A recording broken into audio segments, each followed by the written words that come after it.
एक सुनार ने गली में एक यतीम छोटे से बच्चे को घूमते देखा तो सुनार बेऔलाद था, बच्चे को उठा के घर ले आया। 18 साल उस बच्चे की परवरिश की, उसको पाला पोसा जवान किया।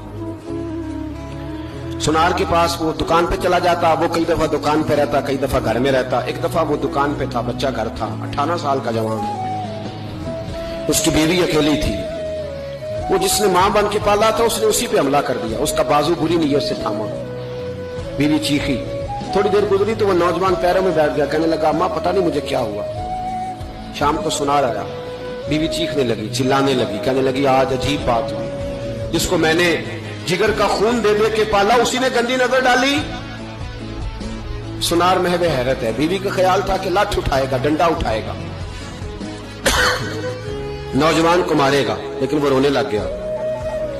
उसने कहा आज उसने मेरा बाजू थामा है, जाने क्या किया है। परेशान होने लग गया, सजदे में गिर गया, कहा तू बताता क्यों नहीं। तो वो सुनार कहने लगा उसकी गलती नहीं। 18 साल के बाद आज मुझ पर भी शैतान सवार हुआ था।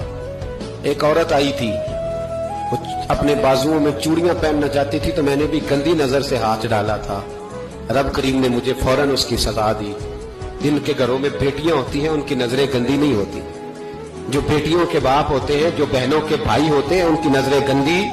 और अगर तू टेलीफोन करता है, तू किसी औरत के साथ ताल्लुक रखता है तो ये बात लिख ले, इमाम फखरुद्दीन राजी 1, अल्लामा इस्माइल हकी 2, मुल्ला जलालुद्दीन रूमी 3, इमाम खाजन 4, इमाम जलालुद्दीन सुयूती 5 हदीस के उस्ताद और मुहद्दिस लिखते हैं कि अगर तू किसी पर गंदी नजर डालेगा तो तेरा घर बच सकता, याद रख नहीं बचेगा। इसलिए कि तेरी नजर किसी की बेटी को बेटी समझ, ताकि तेरी बच्ची का पर्दा कायम रहे।